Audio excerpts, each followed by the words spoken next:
Right, very good afternoon. Yeah. Welcome to this seminar, which is organized by Voice Register Foundation Institute for the Public Understanding of Risk. Right, we are very fortunate and honored to have a visitor, a professor from Korea, all the way to Singapore, to speak about a topic which is something very new. Right, as you can see on the slide and the title. In fact, we're just talking about some AI shock, artificial intelligence shock, in 2016. When the computer, the artificial intelligence, beat one of the top world's top player in Go. Go is a game, a chess game, very complex chess game, and a lot of people predicted that it will take many more years before AI could beat humans. Okay, and the player himself was very confident until he was defeated. No, yeah, I think something like 4-1. The score was that. No, so there is the AlphaGo shock in 2016. So people start to think seriously, what AI can do. Right, it's much more than what we could imagine. And there are many other emerging technologies, not just AI, but other aspects like robotics, virtual reality, blockchain, drones. There's so many things that we do not fully understand what these technologies can do and how it will change our lives, our world. In terms of not just benefits but also risk that it can pose to us. So this is something that is within the research of Professor So Young. Right? So let me give a very good brief introduction of her before we start the seminar. I will read through everything. Professor Kim is the head of the Graduate School of Science and Technology Policy at KAIST, which is Korean Advanced Institute of Science and Technology, and she graduated from Seoul National University and did her PhD and Master at Northwestern University with a Fulbright scholarship. And she specialized in international political economy and mathematical methods in social sciences. So some of her research areas deal with what I just talked about. So it's at her research area at the interface of science and technology and public policy. So it's something very relevant to our institute, right? Things like how government agencies should look at such issues, and in terms of research funding, and also the policy and governance in terms of use of emerging and new technologies. Okay, I will read on. They are all in the things, and she published quite a lot. Okay, yeah. So without further ado, let's put our hands together to welcome Professor Kim. Yeah. So.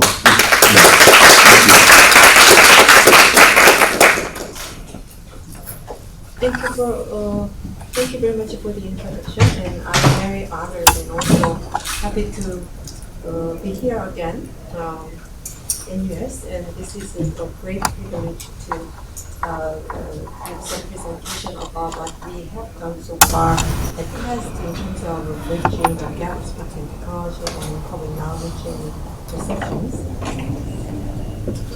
Okay, so today I'm going to start with a very short introductory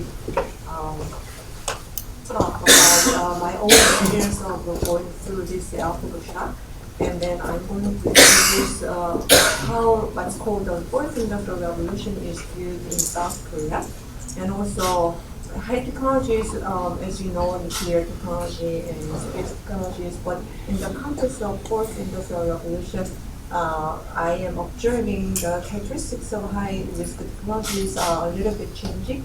And then as I do work on the World Economic Forum, the Council, Global Future Council on values, technology values and policy, I'll introduce some of the activities about how we can co-design or co-create policy and technology to bring about agile governance for emerging technology.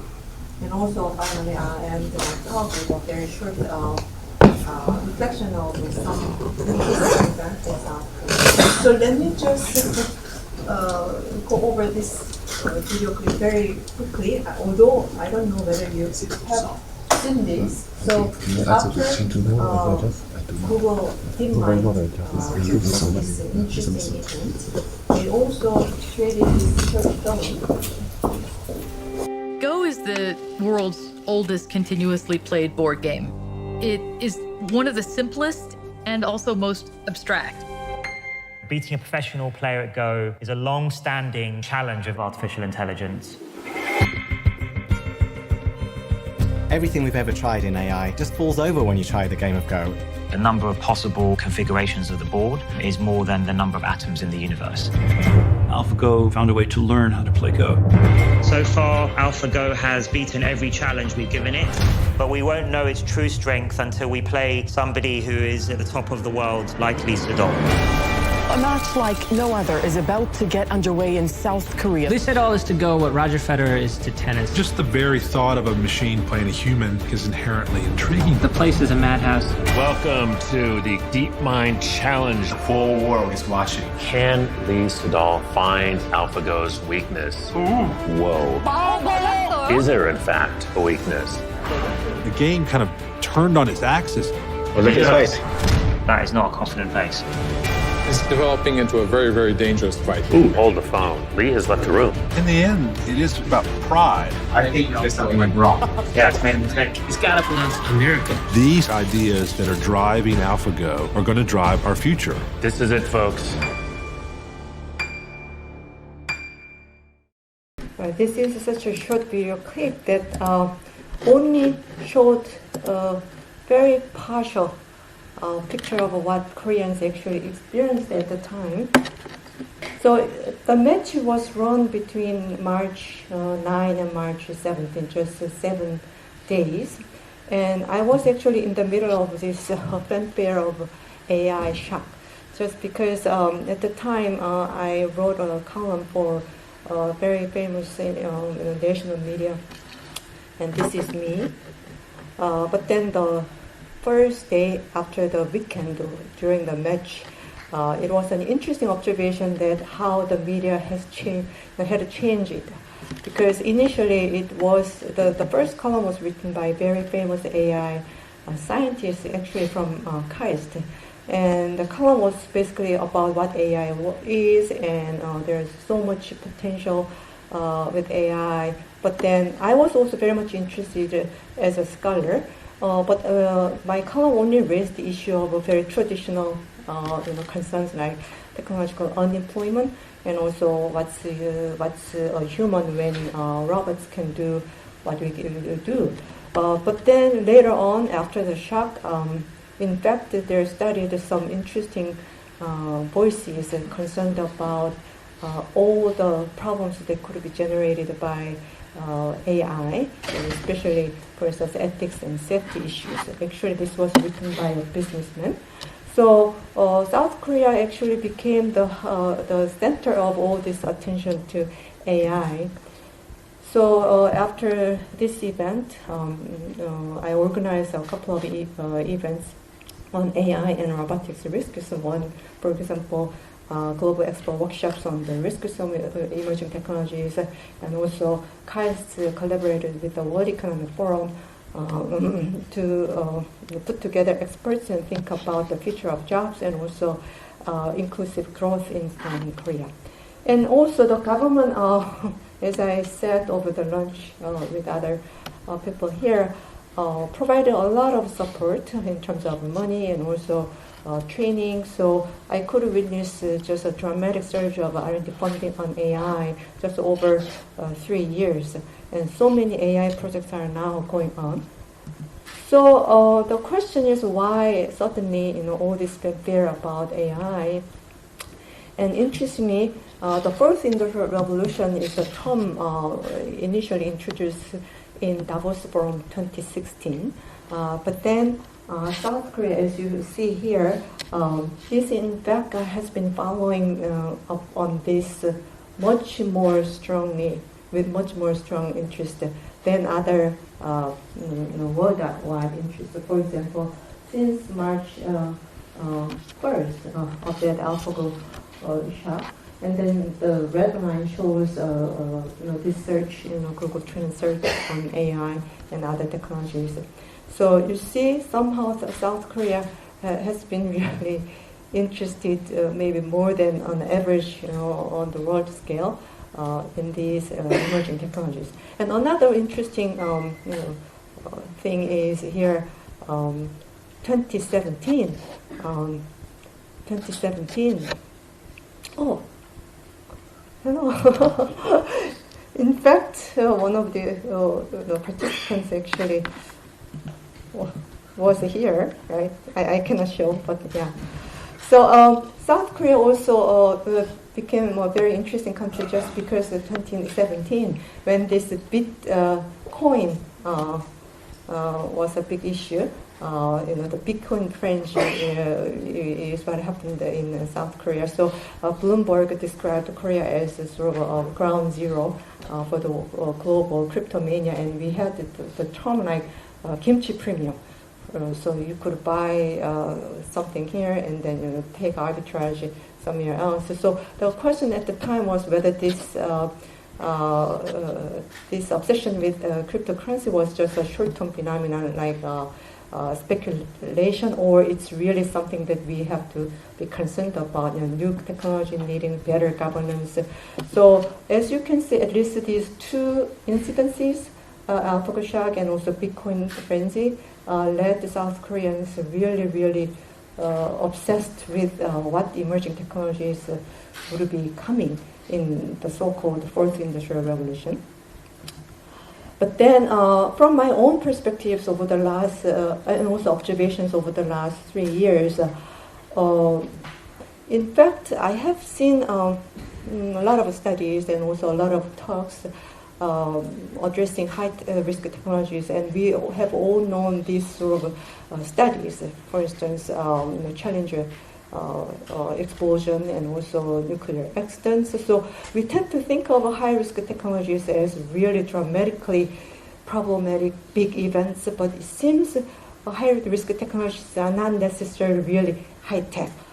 I have my own advisor studying aerospace engineering, and she now is studying aerospace engineering policy. But interesting, this O-ring problem is not anything high-tech, and also even the operation of space shuttle, it's based on Newtonian physics, not quantum physics, right? So in fact, despite all the dramas of really high-profile accidents, in fact, high-risk technologies are not necessarily high-tech. The second observation is, although we like to make a distinction between high-tech and low-tech, but in fact, the high-tech risks are varying in degrees. So, for example, there are technologies which are hopeless and should be abandoned. And the other one is maybe we cannot live without these technologies, but we can make them safer, but with a considerable effort. The last one is going to be maybe somewhat less risky technologies. So if there are problems, probably these problems could be self-correcting, right? And finally, high-risk technologies, at least to my own observations, are not necessarily very complex, although the production process might be technologically complex. And as you see, I don't have a smartphone, but still babies can use a smartphone easily, although the technologies inside the smartphone might be quite complex, but you can deploy high-risk technologies just very easily like this. And what's interesting is smartphones and other technologies, similar technologies, might be called what's called intellectual technologies. So sociologist Daniel Bell once described intellectual technologies as something that augment our abilities to imagine or understand or get information. So because we are what we think, right? So when he described these intelligent technologies, he didn't actually have something like this in mind. More or less, intelligent technologies are technologies that are for good purposes, but now we know that intelligent technologies are becoming interruption technologies, so we have a really huge system of interruption technologies that keep you from focusing, right? And major technologies of or in the fourth industrial revolution, of course, the World Economic Forum has its own typology, for instance, AI, machine learning, and other stuff. But then there are many organizations also producing a similar type of classifications of different technologies. So, for example, here the typical one is going to be AI, blockchain, IoT, and you see, although the terminology is different, maybe in South Korea we are using this fourth industrial revolution, but in other countries like Industry 4.0, and even this building, Innovation 4.0, I guess it has a clear inspiration from Dead Robot Drive, right? But then now, major technologies of 4IR, whether it is AI or blockchain, tend to be highly profitable as far as what's coming out of. We think of what's coming out of. But then they also tend to be high risk. I'll just talk about that later. But then here, World Economic Forum produces regular reports on global risks, but then in 2017 it was AI is ranked both very high in impacts, but also very high in risks. And also many technologies associated with the fourth industrial revolution are blurring these boundaries. So physical, biological, and digital worlds, so that we have a constant influx or cross flows of offline and online. And finally, as we all know, these technologies are challenging the demarcation of production and consumption, which is the basis of traditional economic order and also mode of thinking. So we have all these new phenomena, platform economy, gig economy, sharing economy, which are really challenging our existing ways of arranging consumption production, which has great implications for how we organize social welfare and other kinds of social policies. And probably these technologies are now so permeated in everyday life so that it's extremely hard to get rid of.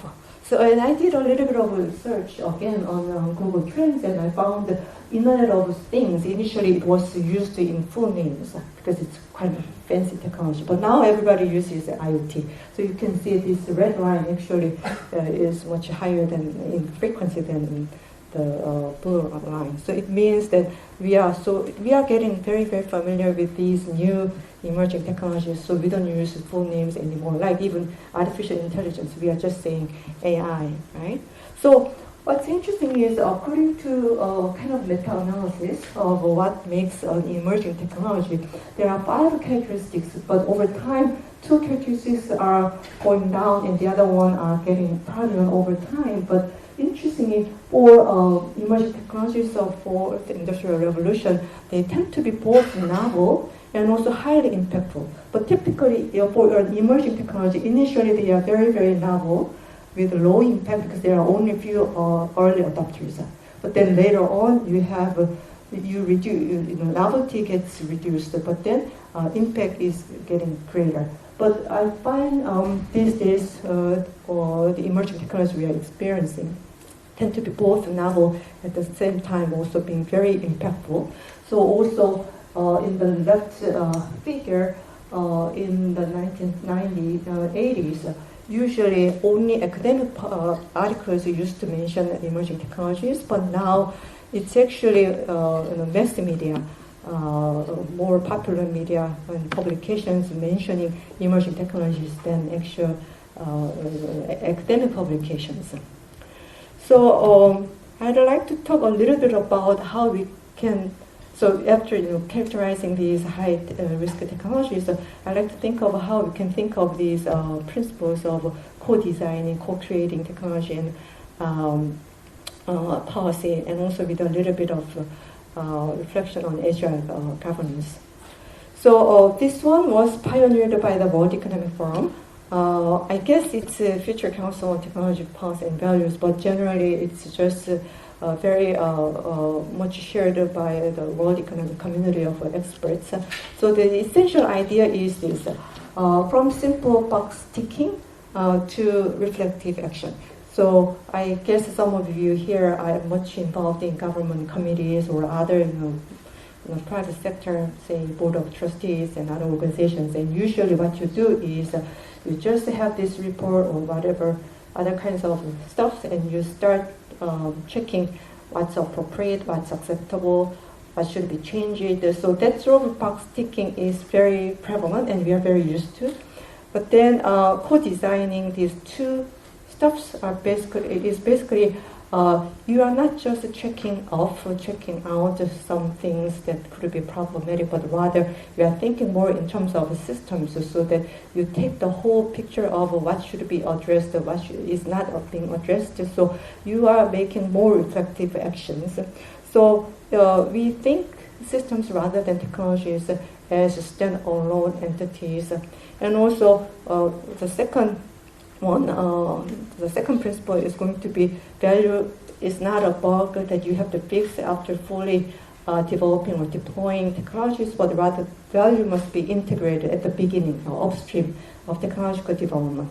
And third sort of pillar of this co-designing is going to be technology so technology is determining what you want, like Steve Jobs coming down from some high mountain with this smartphone, but rather technologies must be used to empower people, organizations, it could be civic groups, grassroots groups, and finally, when we develop any technological feature, you must think rather than just driven by some very obvious profit motives and other considerations. So technologies must be very meticulously designed rather than just use some default design features. So one example we are trying in a small scale at KAIST is we have a very large community of AI researchers at KAIST. Some are real scientists with this computer science background, sometimes electrical engineers, and others are social scientists like myself, and also business management and other disciplinary scholars. So we have thought about how we can really think of AI development. So the first one is it's sort of problematic. One is what can be done or what must be done to promote AI technologies if they are good. And the second question is how we can address the challenges of AI technologies. Here, challenges meaning not social challenges, but academic or technological challenges. So the first two questions are mostly about scientists working on AI. The third one is going to be both technologists, experts, and engineering experts, and also social science experts, because how we can deploy AI technologies to address social public problems. And finally, I guess this issue is related to the Institute of Public Understanding of Risk, which is what problems are generated, what risks are generated by AI technologies. So one example, again, AI risks. This is another report by the World Economic Forum. Together with the biotechnologies, AI is viewed as the most maybe risky technology needing better governance, and you see it's clearly top of the assessment. And also very recently, I found a very interesting result. The proportion of technology related to sectors, workers working in technology sectors. All workers in any technology-related sectors, 28% of people said that they have experienced some decisions that might jeopardize people or society. And then in emerging technology in general, it's 47%. But then those working in AI-related sectors said it's more than half. Right? About 60% of people said that they have experienced decisions that could lead some potentially negative consequences. So it shows clearly AI risks are considered very, very serious, not just only to general citizens, but also among technology workers themselves. And there are lots of surveys already on AI risks, not only this one, but also other ones like UN and also WF itself. But then I took this survey more as an example because it shows more detailed questions, such as if you had the choice of going to an AI doctor versus the real human doctor, which one you use?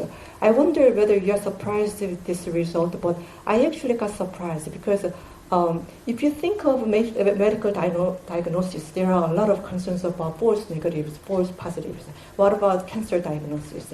It's actually better to have a false positive than false negative. But then when you rely on an AI doctor, what about the percentage of false negative versus false positives? So I wouldn't go to an AI doctor, but then I got surprised with this. So almost close to half of respondents said they could go to an AI doctor. But then there are many risks or problems that respondents are concerned about when we deploy AI, typically technological unemployment, and also problems with building human relationships because of AI really replacing human interactions. So clearly, there are interesting things going on, at least in terms of public perceptions of AI risks. There are so many concerns, but mostly, I guess, the biggest concern so far is maybe a job displacement by AI. And also, I noticed an interesting shift over the last 2 years, just because there is so much media portrayal of this risk of job displacement or unemployment by AI.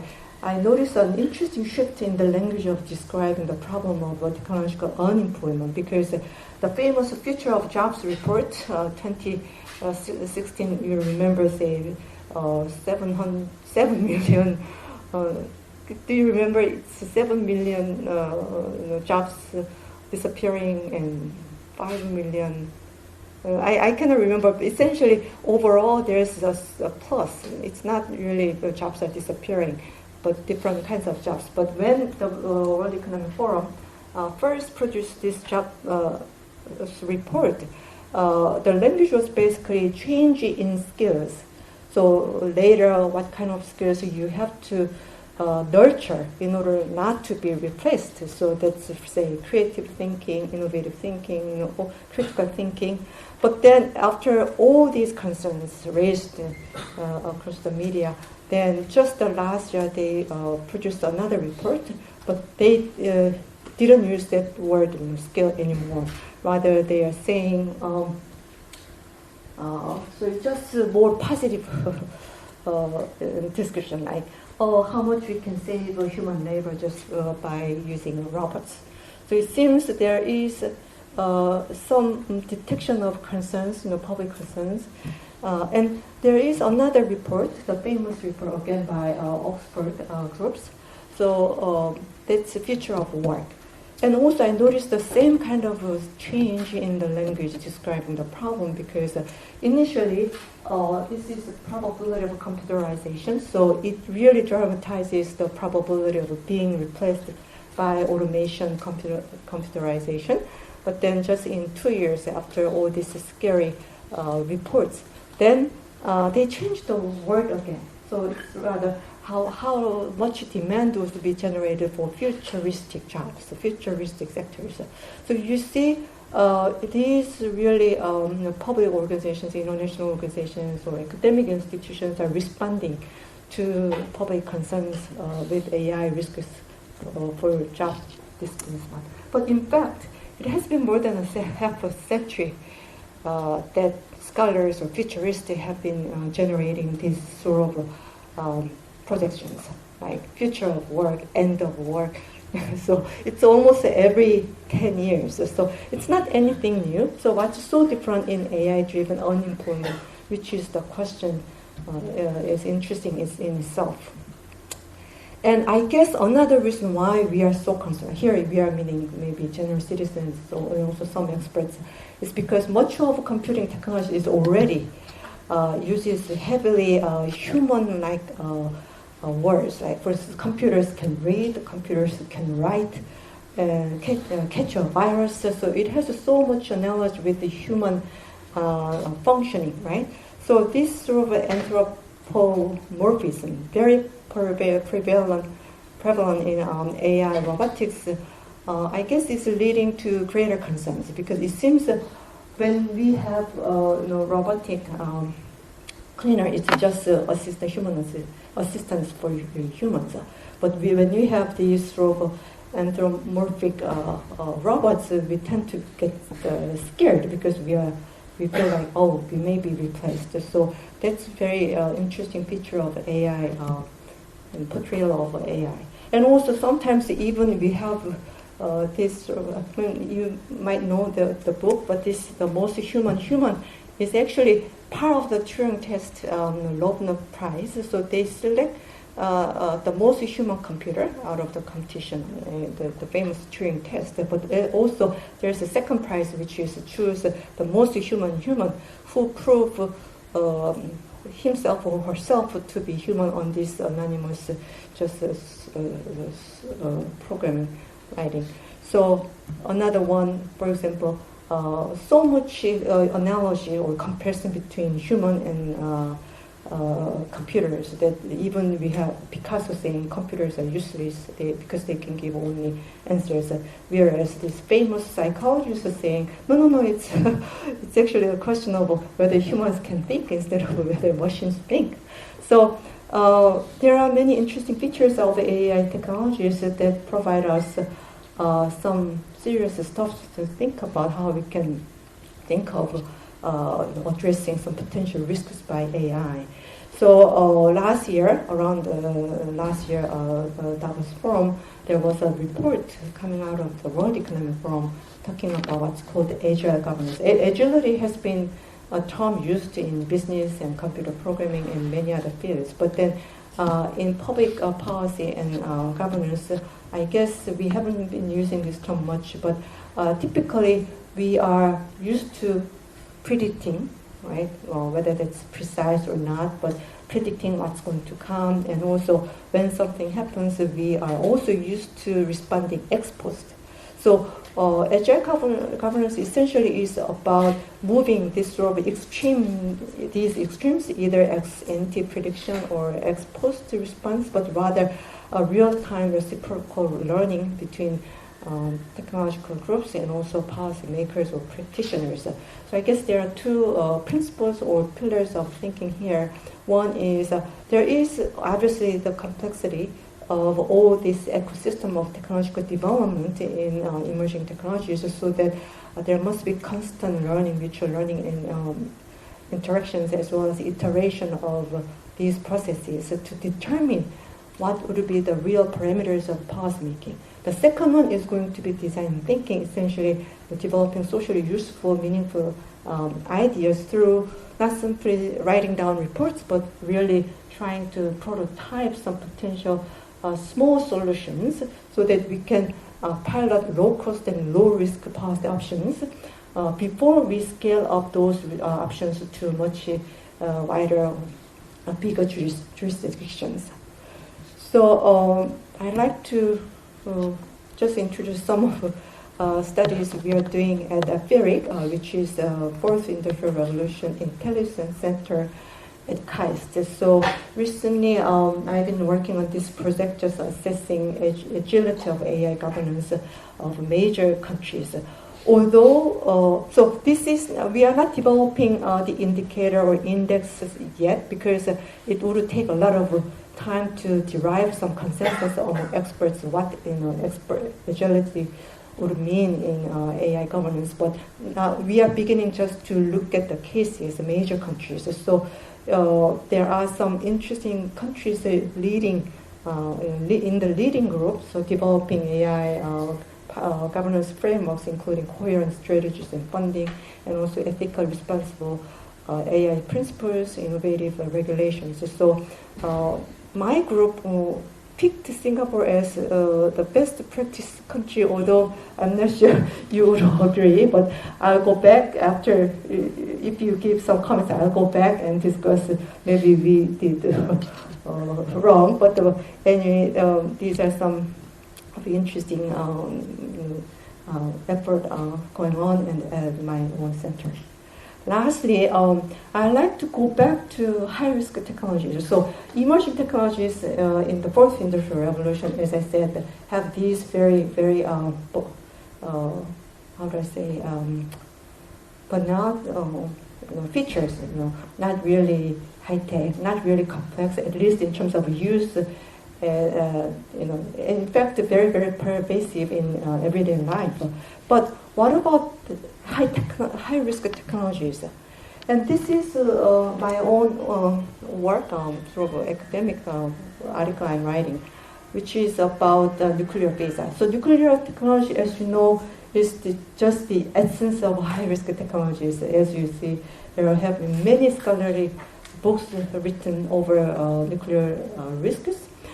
But then in 2017, the new president announced this nuclear phase-out policy. In the ceremony, it was a quite interesting ceremony because it was the shutdown ceremony of South Korea's first nuclear reactor. But then people gathering in that ceremony, even some people wept, right? So it was a very emotional moment because it was viewed as really ending South Korea's 50-year commitment to nuclear technology and nuclear power.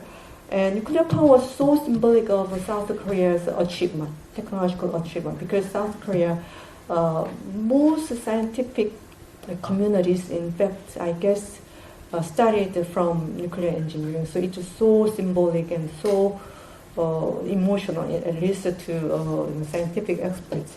But then in the same ceremony, South Korean government announced that there were two nuclear reactors under construction, but because of this long-term phase-out policy, the government decided to ask the public to decide whether they would continue construction or not. So out of a very, very meticulous process of scientific sampling, about 500 citizens gathered for 3 months, and they did a lot of meetings and learning and many activities done together.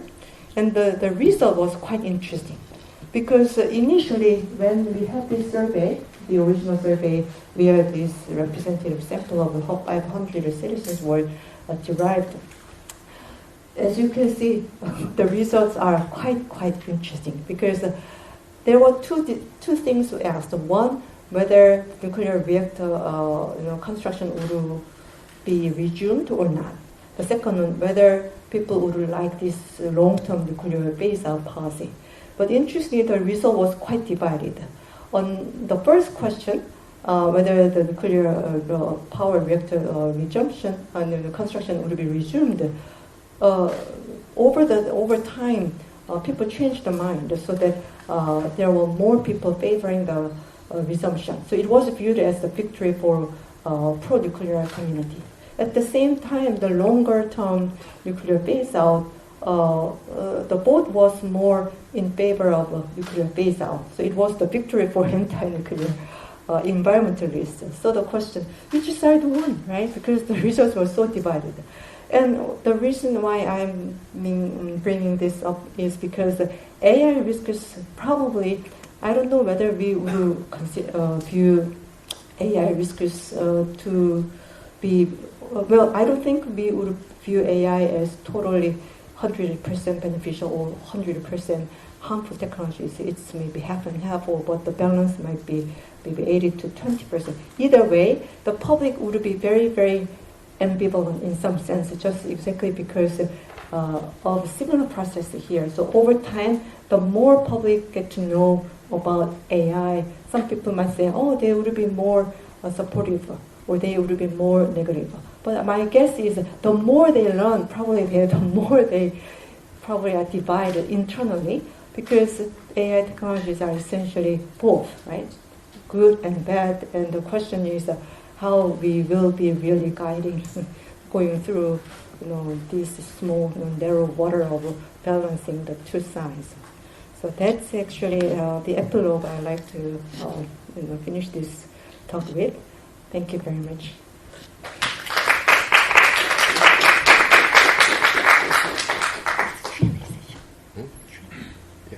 So thank you very much, Prof Kim, for a very stimulating seminar. Yeah, now it's time for Q&A or any comments. Yeah, please. So at the end you were touching on Agile Governance and you gave the example of public deliberation. Is there a role for cities to promote Agile Governance, to bring people together?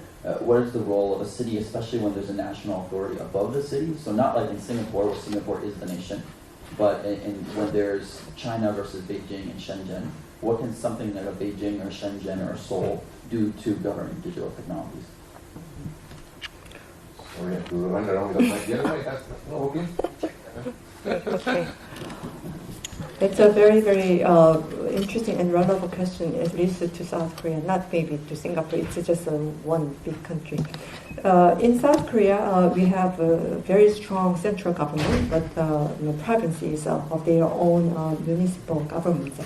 And then these days, we are talking about regional innovation, not simply in terms of what small cities can do to advance technologies, but rather what they can do to create an ecosystem of both technological innovations and social innovations. So I'm working with some group in the EU to think about what's called the smart specialization. So the idea is basically, as I said here, not me, but the World Economic Forum's formulation of Agile Governance. What's nice about regional level is we can start with a small scale, right? So what about the conflict like what we are having in South Korea? We are introducing some service like Uber, but then and also taxi drivers are, like what happens in New York, taxi drivers are strongly opposing this service.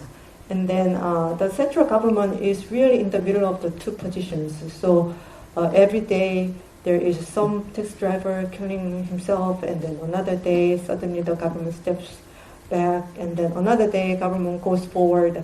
But then in the local level, at the small scale, they can try without that much casualty, right?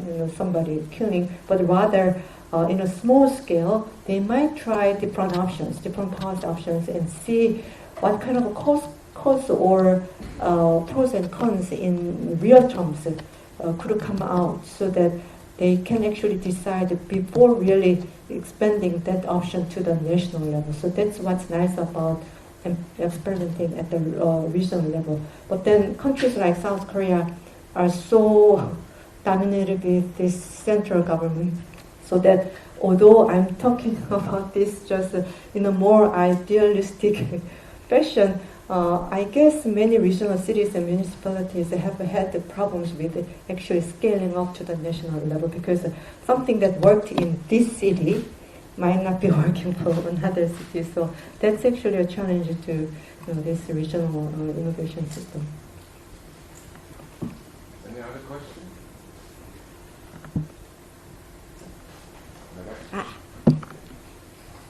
Thanks. Good to see you. Yeah, a lot of interesting developments since back in, it's been a while since 2017 now. I want to think about the Agile Governance and also the kind of citizen jury you ran, the Epilogue there. We're going to be running a citizen jury here in Singapore on data sharing pretty soon. And I wonder, is there a tension between the sort of citizen engagement, public deliberation that you have there in that example of nuclear power and Agile Governance? Because you say that these contradictory results, it's also very resource-intensive, gathering 500 people together 3 months, and this is on a very relatively straightforward question. Build this plant, permit or roll back nuclear power, right? In contrast with these incredibly complex regulatory questions around AI. So, first, is this model viable for AI governance? But also, is there, even if it were viable, would that be a threat to the agility that is now being promoted in governance? Oh, thank you. Nice to meet you again, because I invited him to the round table some years ago. But I presented this example not as something that we can benchmark, but rather as an example of how we can understand the ambivalence in public responses to certain technologically complex decision. So this case, as you said, very clear decision. It's just a stop or go decision, right? Whether to resume or not, whether to go for nuclear or not. But then for emerging technologies, the questions are not that straightforward. So options would not be simply dichotomous, yes or no, but rather we have to think of many different scenarios. So this I don't think wouldn't apply. But my point is, I guess in order for the public to make real deliberation, experts must be able to narrow down the options enough so that the public can have a real sense of making a choice, right? Experts can think about all different kinds of scenarios, any kind of scenarios, and take time to assess benefits and risks. So that's sort of an expert process. But for the general citizens to make a meaningful contribution and meaningful choice, I guess it's the responsibility of experts to clearly communicate and also clearly formulate what's at stake, right, for the general citizens, so that at the end of the day, general citizens in fact have some say in the decisions, public decisions over certain choices. But then, as you said, this is very, very resource time consuming, and also very, very I just forgot the English word, but very, very difficult process, because you need to go through lots of processes of mobilization, time, and stuff. So it's quite hard to replicate for really fastly developing emerging technologies. And so that's actually some problem we are experiencing here in Korea.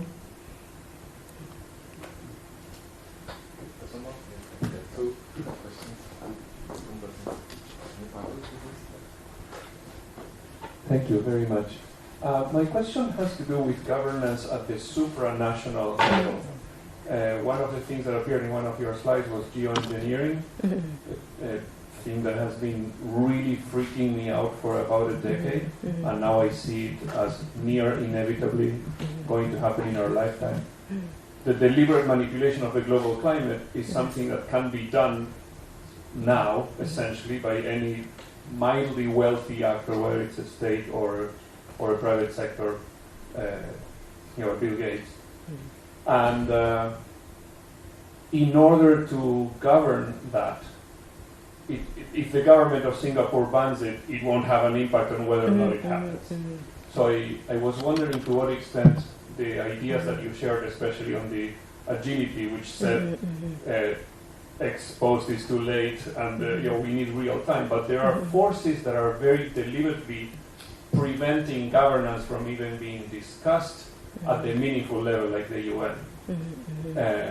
So what are your thoughts about things that can only be governed at the global or supranational level, even though they will have very clear impacts at the subnational or national level? Well, I guess this question relates to one of the previous questions about region. So we have these different levels of jurisdictions or levels of experiments. For instance, local, regional. I mean, not world division, just regional and national and supranational. And you are well aware of UN Sustainable Development Goals and the previously MDGs, and also World Bank and other, and OECD. They all have interesting initiatives, and even for AI, not only World Economic Forum but also UN is actually working on some workshops to finalize. I just forgot the name. It's maybe UN AI for Good or something like this. So that next year, so they will be running workshops till this year, and then next year they will be producing, I guess, a report that could be a landmark study. Anyway, so the question for international or global, for national level of agile governance, agility seems to assume scale, right? Small scale. because when you are big, it's really hard to move fast. So in some sense, by definition, it's really hard to combine agility with the really large organization or large processes. So that's a very fundamental dilemma we are having. On the one hand, given the speed of technological changes, you need this agility, but then we are tied and burdened with these existing centuries-old or decades-old institutions at every level, not just exponential, but also supranational, but even local level. So that's some of the challenges, I guess, both the social scientists and the technologists, they have to anyway meet together. But again, I don't have any answer, but I just like to point out there's a fundamental dilemma we have to struggle with. Thank you very much. I was particularly struck by the diagram you had, the representation of the two responses to the question of nuclear. Just there, the the robot or the doctor? Oh, this one. Yeah, yes. Just there. Which would you choose? And I think I wonder. You said something later in the presentation that was about exploring the ambivalence behind answers. And when we're thinking of co-design, I'm thinking, to what extent are you aware of any qualitative influences that help understand why were people talking? Why do people answer the way they do? Because it's probably there's a potentially a cluster of different things there, including a cluster of different assessments of risks or things that are put at risk. I think there's the rest of the presentation you said. So, what scope do you think there is to actually co-design? This is a relatively small, I suppose, technology. It could be. That's relatively big. But to what extent can you co-design in the design of the technology more than just the regulation? So I think the discussion's focused a lot on influencing regulation, agile governance. What's going on that's allowing people who have different perspectives, divergent attitudes on these things, to shape the way that the technologies are being designed and the way they might be applied in practice? That's an excellent question. For these figures, and also the figures I showed it in the epilogue, these are just percentages which lump together all kinds of different responses, qualitative responses inside. I mean, my point is, somebody saying yes to AI doctor might have chosen this for a completely different reason, right? Not necessarily accuracy, but rather maybe inconvenience of going to the hospital. So there are so many different reasons why people choose the same answer. But then now the question is, when we create and co-create technology and also policy, the question is not simply about innovating the existing regulation, but rather trying to think of new kinds of regulation, because there is simply nothing there in terms of regulation for new emerging technologies. So in fact, the challenge is it's not necessarily changing existing regulations to fit emerging technologies, but rather finding out what kind of regulation would be needed to match the speed of technological advances. But then now, in terms of AI, I guess already DARPA, the U.S. Defense Agency for Advanced Research, they are also they have launched the project what's called XAI, that is explainable AI, because when people choose AI and also when people face certain decisions derived by AI, probably we have some strong confidence in the efficiency of decision making. But the question is, I don't understand how come this would be this decision or that decision. So they are trying to figure out how human beings could understand the outcome of AI-driven, algorithm-driven decision. Likewise, also South Korean government just studied last year, actually 2 AI projects. One, explainable AI, the other one is fair AI. So decisions derived by AI mechanisms not only must be not only understandable but also fair. So there are two interesting research projects going on. I guess the second, fair AI, is going to address problems like AI profiling bias. Right? So that's.